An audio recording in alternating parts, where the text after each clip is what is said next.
अस्सलाम वालेकुम नाज़रीन, एक नई वीडियो में आपको खुशामदीद कहती हूँ। आज की वीडियो में बहुत ही आसान और सादा से तरीके से आपको बताऊंगी कि आप घर में बर्फ़ी किस तरीके से बना सकते हो। और ये बर्फ़ी है बादाम की बर्फ़ी। बादाम की बर्फ़ी आप घर में किस तरीके से बना सकते हो। वैसे नॉर्मली बच्चे जो है बादाम इतना पसंद नहीं करते, बादाम को शौक से नहीं खाते, तो इस तरह की चीज़ें अगर आप बच्चों को बना के देते हैं तो वो ना सिर्फ मज़े से इसको खा लेंगे, बल्कि ये उनकी सेहत के लिए भी बहुत अच्छी है। तो कैसे बनाना है आइए जानते हैं।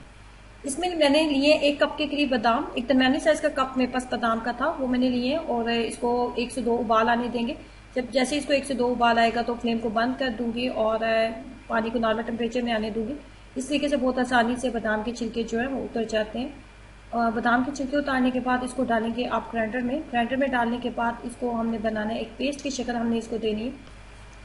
पेस्ट की शक्ल देने के लिए इसको डालूंगी ग्राइंडर के अंदर। ग्राइंडर के अंदर डालने के बाद नंबर 2 पे जिस चीज़ की हमें ज़रूरत है वो है दूध। दूध के साथ हम इसको पेस्ट की शक्ल में बनाएंगे। दूध आपने एकदम से इसके अंदर शामिल नहीं करना, थोड़ी थोड़ी मिकदार में हम दूध को शामिल करते जाएंगे और ग्राइंडर को चलाते जाएंगे।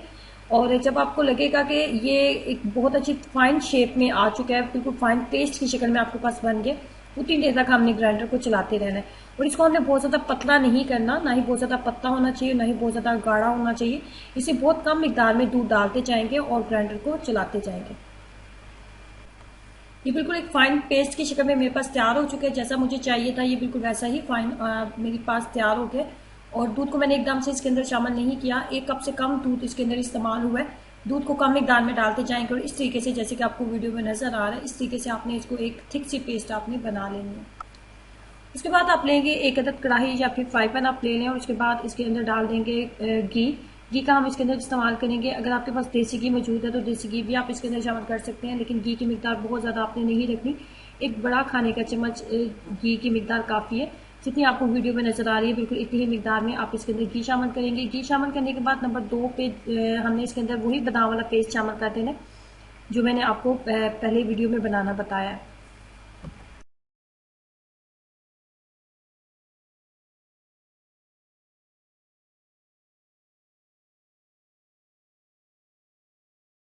चम्मच को मुसलसल चलाते जाए, चम्मच को आपने नहीं छोड़ना और फ्लेम को बहुत ज्यादा हाई ना रखें। फ्लेम को बहुत ज्यादा हाई ना रखें और चम्मच को मुसलसल चलाते जाए।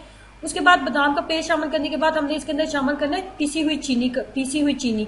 चीनी का पाउडर हमने इसके अंदर शामिल करना है। चीनी का पाउडर की मिकदार जो है आप तकरीबन 1.5 कप के करीब आप इसके अंदर रखेंगे। चीनी की मिकदार 1.5 कप के करीब आप इसके अंदर रखेंगे।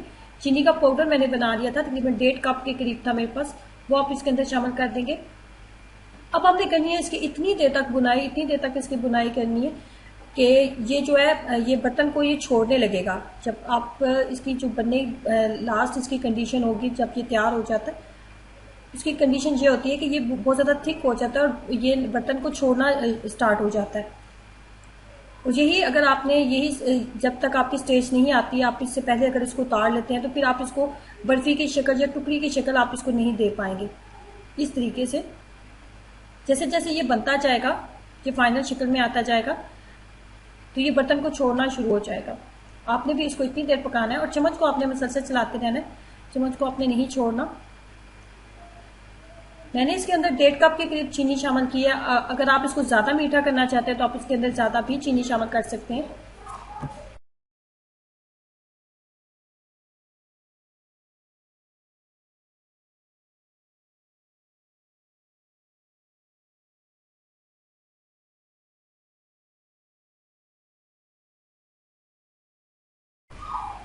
बस ये तैयार हो चुका है। अब यहाँ पे फ्लेम को मैं बंद कर दूंगी। आप देख सकते हैं कि ये बर्तन को बिल्कुल छोड़ना शुरू हो गया। ये इसकी लास्ट स्टेज है। आपने यहाँ इस स्टेज तक इसको पकाना है। अब यहाँ पे फ्लेम को बंद कर देंगे और थोड़ा वेट करेंगे कि ये नॉर्मल टेम्परेचर में आ जाए। जब ये नॉर्मल टेम्परेचर में आ गया तो अब हमने इसको बेलन के साथ थोड़ा सा प्रेस कर लेना है। थोड़ा सा इसको प्रेस कर लेंगे और इसको जब आपने बेलन के साथ अच्छे तरीके से आपने एक अच्छी सी शेप इसको दे ली है, उसको बाद आप इसको 1 घंटे के लिए फ्रीज कर देंगे, फ्रीजर में रख देंगे ताकि ये थोड़ा सा ठंडा हो जाए। जब ये थोड़ा सा ठंडा हो जाएगा तो फिर हम इसको टुकड़ियों की शक्ल में काट लेंगे। बहुत ही आसान और सादा सी रेसिपी और झटपट आप इसको तैयार कर सकते हैं और खाने में बहुत ही लाजवाब बनती है। जरूर ट्राई कीजिएगा।